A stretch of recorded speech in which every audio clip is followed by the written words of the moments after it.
치과 의사 모녀 살인 사건을 좀 소개를 해보려고 네. 해요. 네. 유명해서 아마 다들 그렇죠. 아실 네. 거예요. 예. 치과 의사 모녀 살인 사건. 네. 이게 왜 희대의 재판이라는 이름이 붙었냐면 분명히 범죄의 피해로 사망을 했는데 누가 죽였는지 모르는 그런 사건이에요. 8년 동안 재판이 이어지게 되고 결국에 5번의 재판을 거치면서 최종적으로 무죄가 확정된 사안이기 때문에 희대의 재판이라는 이제 별칭이 붙게 되었습니다. 95년 6월 12일 오전 8시 45분경에 은평구의 어느 아파트 한 호실에서 밖으로 연기가 새어나는 것을 경비원이 발견하고 119에 신고를 합니다. 안방에서 불이 나서 이제 연기가 밖으로 새어나오고 있었던 상황인데 불은 그렇게 크지가 않았어요. 그냥 안방에 어떤 옷장과 옷 몇 가지 정도를 태웠을 정도고 불은 10여 분 만에 이제 진화가 됩니다. 욕실에 욕조에 물이 가득 담긴 채로 엄마와 딸이 목에 졸려서 사망해 있는 상태로 이제 발견이 되는 사건이고 31살 최 씨가 1살 난 딸 양과 함께 목욕탕에서 옷이 모두 벗겨진 채 숨져 있는 것을 경찰이 수사에 나섰습니다. 현관문은 잠겨 있었고요. 외부에 의해 어떠한 침입 흔적도 없었고 도난당한 물품도 전혀 발견되지 않았습니다. 범인을 면식범의 소행으로 보고 이제 경찰이 탐문 수사를 이제 진행을 시작하게 돼요. 이 사안에서 당시에 용의자로 지목을 받았던 사람이 이 남편은 외과 의사였어요. 그래서 이게 피해자가 치과 네. 의사였던 거고 네. 남편은 외과 의사였어요. 네. 그래서 남편이 강력한 용의자로 이제 경찰에 의심을 받게 됩니다. 지목한 이유가 있었을까요?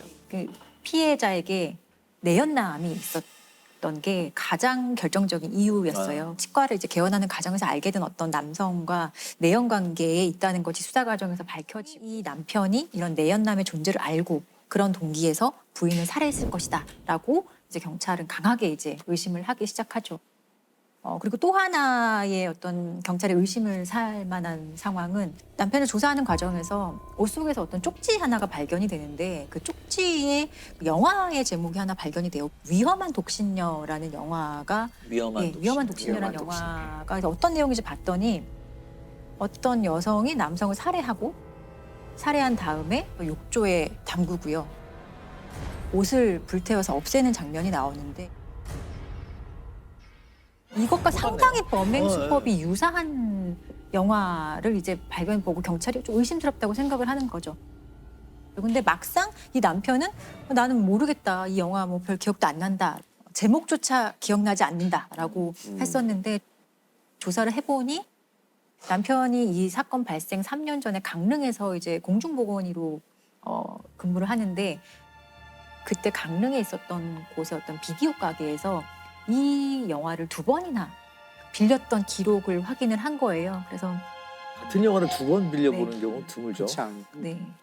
거짓말 탐지기에서도 사실 중요한 질문에 이 남성이 대부분 거짓 반응을 네. 이제 보입니다. 거짓말 탐지기에서. 예. 그래서 사실 거짓말 탐지기 같은 경우는 뭐 증거 능력은 없지만 수사의 과정에선 상당히 이제 수사 기법으로 많이 활용이 되는 것이고 피해자의 어떤 심리를 흔드는 되게 중요한 수단이거든요.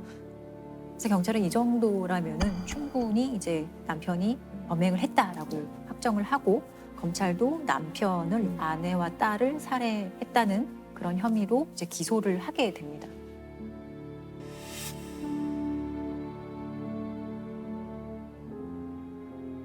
어떤 근거로 재판 과정에서 쟁점이 됐던 게 이 피해자들의 사망 시각하고요. 네. 그리고 화재의 발생 시간 이 2가지가 사실 가장 큰 쟁점이었어요. 네.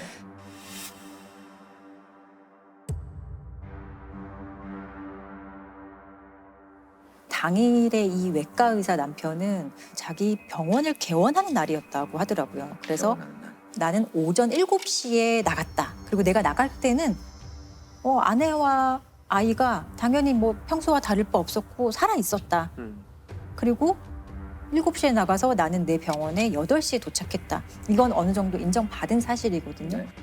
그래서 결국에 7시 이전에 사망한 것으로 밝혀졌다면 이 남편이 그렇죠. 범행했다는 거에 대해서 사실 어느 정도 증거가 되는 상황인 거고, 그리고 또 하나는 불이 나잖아요. 네. 근데 불은 8시 45분경에 최초로 연기가 뿜어져 나오는 것을 확인하거든요. 한참 뒤에.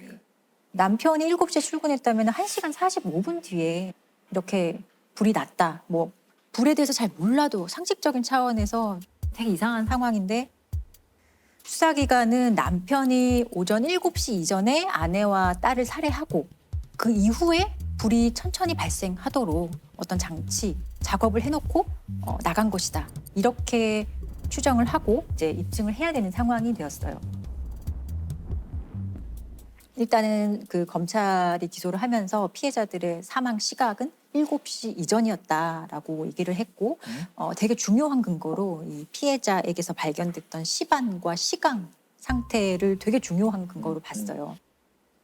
사람이 사망을 하면 여러 가지 신체 변화가 일어나는데요. 그 중에서 사망 시간을 추정할 수 있는 단서들이 몇 가지가 있습니다. 네. 그 대표적인 것이 이제 시반과 시강은 이제 시체 경직이라고도 하는데요. 네.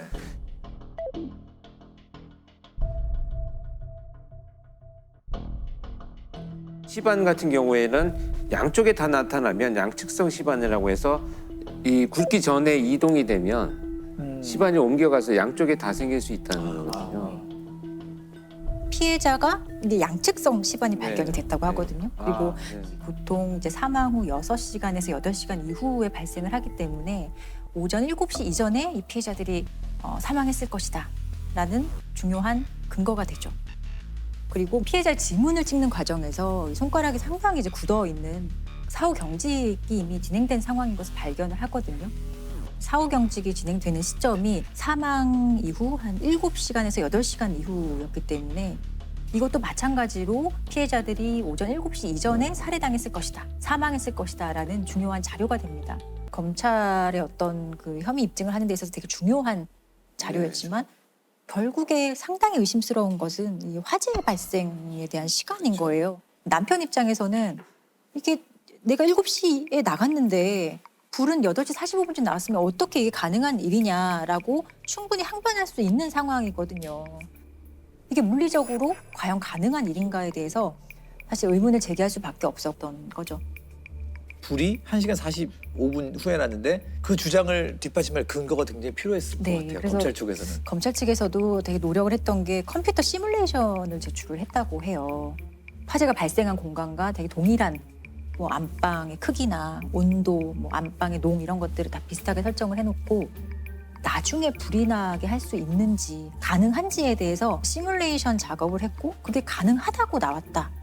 또 자기들 나름대로 어떤 과학적 검증을 했다라는 자료를 제출을 해요. 7시에 출근한 다음에 그 이후에 불이 나도록 어떻게 상황을 설정하고 자신의 범행을 뭔가 방화로 덮으려고 했다라는 것이 수사기관의 일관된 주장이었어요. 그래서 결국 어떤 처벌을 받게 됩니까? 네, 1심에서는 사형 선고가 나왔습니다. 사형 선고가 나왔고 근데 항소심에서는 무죄가 선고가 됩니다. 무죄 나왔어요. 극에서 극으로 갔. 예, 1심 사형, 2심 무죄. 어떻게 그렇게 난 사형 선고가 됐다가 무죄가 되는 경우는 사실 정말 없을 거예요. 제가 이 사건 외에는 별로 우리나라의 사법 역사상 네. 기억나는 사건이 없거든요. 증거가 명백하고 어린 딸까지 살해한 범행의 잔인성으로 인해서 사형을 구형했습니다. 항소심 재판부인 서울고등법원 형사4부는 사형을 선고했던 1심과는 정반대로 이 씨에게 무죄를 선고했습니다.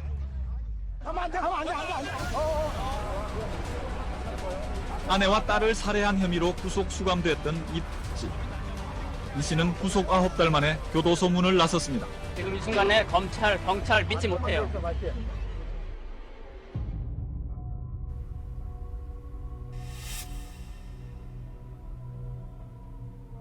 일심에서 사형이었는데 2심에서 무죄가 되는 경우가 진짜 있나요? 영화 속에서나 나오지 않나요? 그런 거? 무죄가 나왔던 사유 중에 한 구절을 제가 읽어드리면 사망 시간 추정과 관련한 각종 증거들은 어디까지나 추측에 불과하여 명백한 증거가 없는 만큼 피고인을 진범으로 단정할 수 없다. 법관은 합리적 의심을 할 여지가 없을 정도로 엄격한 증거가 없다면 피고인의 이익을 우선해야 한다. 사실 가장 기본적인 형사법의 대원칙인 거죠. 의심스러울 때는 피고인의 이익으로 해석하는, 사실 이건 되게 원칙적인 입장에서 판단을 한 거죠. 대법원은 오늘 이 같은 2심 재판부의 판결을 뒤집고 법의학적 정황 증거를 받아들여 사실상 유죄를 인정하고 사건을 서울고등법원으로 돌려보냈습니다. 우리가 재판에 그렇게 관심 갖는 시기는 아닌데 정말 이건 재판이 열릴 때마다 엄청난 양의 기사가 쏟아지고 전 국민적인 이제 관심 사안이 된 거죠. 그래서 정말 네, 엄청난 엄청났습니다. 일들이 많이 있었죠. 그래서 아마 대법원에서 이제 취지는 유죄다라고 이제 돌려보내잖아요. 그때 보면 이런 간접 증거 하나하나가 종합적인 어떤 증명력이 생긴다. 그럼 이 정도 되면 유죄로 볼 수 있다라는 이제 근거를 제시하면서 항소심 너네 다시 한번 판단해봐 하고 이제 서울고등법원으로 돌려보내거든요. 기존의 법정에서 볼 수 없었던 그런 식의 이제 변론이라든지 피고인의 주장을 보게 되는데요. 세계적으로 이제 이름나 있는 스위스 로잔 대학교의 법의학 연구소장인 토마스 크롬페처라는 권위 있는 법의학자를 한국 법정에 부릅니다. 네.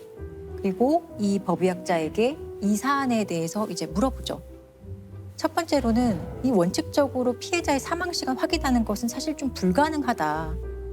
7시 이후에 사망했을 가능성도 충분히 있다라는 취지의 진술을 하거든요. 가장 결정적으로 욕조에서 시신들이 발견됐다고 했잖아요. 근데 경찰이 출동을 해서 욕조의 물의 온도를 재지 않았어요. 근데 물의 온도 그리고 피해자들 어떤 시신을 확인할 때 직장 온도를 확인하는 게 가장 정확하다고 하거든요. 근데 직장의 온도도 측정하지 않았어요. 물속에 있는 상황에서 어떤 물속의 온도를 고려하지 않고 어떤 시간과 시간, 여러 가지 피해자의 시신 상태를 확인하는 것은 물의 온도가 어땠냐 이런 특수성이 전혀 고려되지 못했다라고 증언을 하고요. 그 현장에 출동했던 그 팀장이 내가 손을 넣어봤다라는 네, 진술만 맞아요. 가지고 법정에서 그러면 어땠느냐 했더니 조금 따뜻했다라는 말 한마디로 굉장히 논란이 오히려 더 막 그 현장에 출동했던 과학수사위원들의 진술은 거의 대부분이 전부 다 탄핵돼서 인정받지 못했습니다. 우리나라 법정에서 이런 모습을 사실 그 당시엔 보지 못했던 거예요. 그런 거에 대해서도 상당히 조금 이례적이었던 거죠. 그리고 또 하나는 이 화재 발생 시간에 대해서 입증하기 위해서 피고인 측에서 학교 운동장에 1,800만 원을 들여서 세트장을 만듭니다. 똑같은 방식으로 세트장을 만들어요. 진짜 불을 한번 붙여보자. 이게 얼마 만에 뭐 전소가 되는지 이런 것들을 했던 거예요.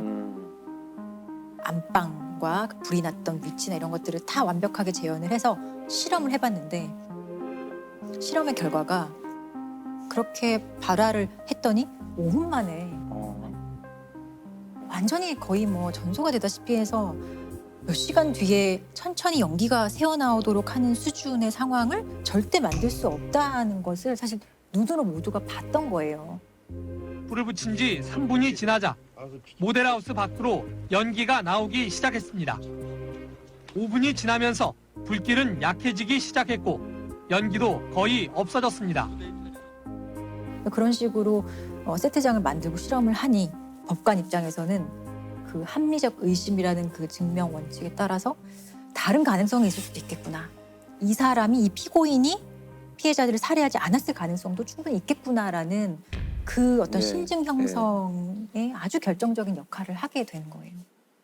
이런 식의 이제 결론이 나니까 이 화재 발생 시간은 7시 이전일 수가 없다라는 결론에 이르게 된 것이고 그렇다면 피고인이 출근한 이후에 피해자들이 사망했을 수도 있고 그 이후에 화재가 발생했을 가능성 사실 높아진 거고 최종적으로는 이런 사유로 간접적인 증거마저 상당히 이제 없어지게 되는 상황이 돼버렸기 때문에 무죄가 선고될 수밖에 없었어요.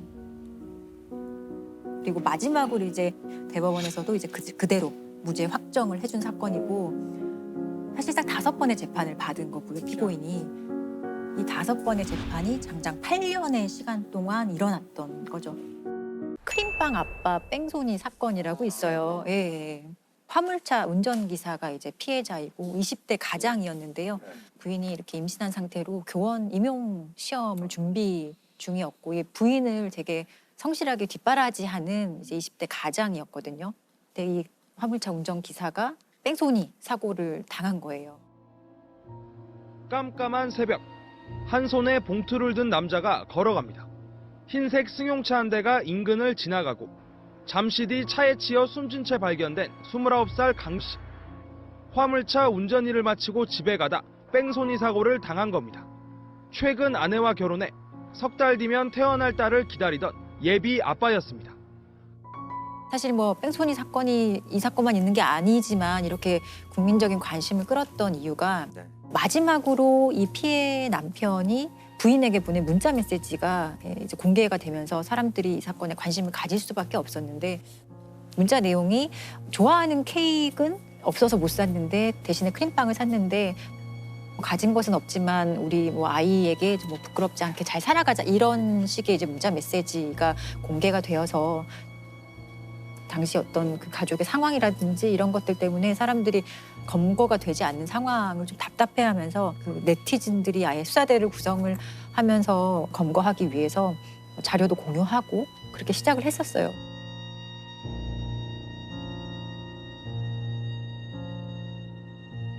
사실 뺑소니 사건은 초기에 해결 못하면 조금 장기화되는 경향이 있는데 이 사건도 나중에 좀 확인을 해보니 경찰이 뭐 4명이 사실 처음에 수사를 맡았었지만 실제로는 1명의 경찰이 사건을 담당하고 있었고 초기에 뭐 특정 차를 가해자의 차량이라고 특정까지 했어요. 그리고 언론에 공개까지 했었는데 결국에 엉뚱한 차량을 또 가해 차량으로 지목을 해서 잘못된 특정을 했던 것도 있거든요. 그러다가 범행 장소에서 100m 떨어진 차량 정비소에 CCTV가 있다라는 제보를 받고 가해자를 좀 특정할 수 있었던 자료가 있었고 그런 과정에서 가해자가 수사망이 좁혀오자 좀 심리적으로 압박을 받아서 범행 19일 만에 스스로 자수를 하게 되어서 검거하게 되었어요. 사건 발생 19일 만에 피의자 38살 허모 씨가 자수했습니다. 청주지방법원은 피해자를 치고 그대로 도주해 결국 만삭의 아내를 남겨둔 채 숨지게 했으며 수사가 진행되는 것을 알고도 부품을 구입해 직접 수리하는 등 사고를 은폐하려 한 정황이 인정된다고 밝혔습니다. 법원이 운전자 허 씨에 대해 징역 3년을 선고했습니다. 그럼 이 사건 이후에 뺑소니 전담반이 네. 다시 부활을 좀 하게 되는 계기가 됐나요? 예, 범인을 좀 적기에 좀 검거하는 그런 뺑소니 광역수사대라는 것도 신설을 해요. 뺑소니가 한 지역에서 일어났다가 또 다른 지역으로 넘어가는 경우도 많거든요. 도주를 하면서. 그래서 다른 지역을 관할하는 경찰서끼리 사실 협업해야 되고 공조해야 될 일이 많아지기 때문에 관할 상관없이 아주 수사 공조 체계가 긴밀해진 것 같더라고요. 2016년도에 뺑소니 사건 검거율을 보니 거의 99%였어요. 99%였고 다 잡히는 거네요. 예, 사실상 다 잡히는 거고 그리고 사망 사건의 뺑소니는 사실상 검거율이 100%였어요. 다 검거가 되는 상황이 되는 거죠, 이제.